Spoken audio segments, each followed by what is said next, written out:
Inca সাম্রাজ্যের ঐতিহ্যবাহী ধর্মীয় উৎসব ইন্তি রাইমি। সোমবার পেরুর কুসকো শহরে উদযাপিত হলো এই উৎসব।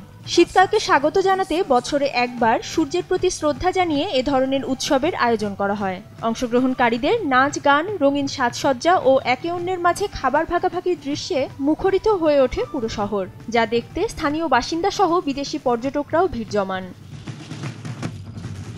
সূর্যকে কেন্দ্র করে এই উৎসবের শুরু হয় একজন ইনকান নেতার অংশগ্রহণের মাধ্যমে, যেখানে তার অনুসারীরা তাকে চারপাশ দিয়ে ঘিরে থাকে।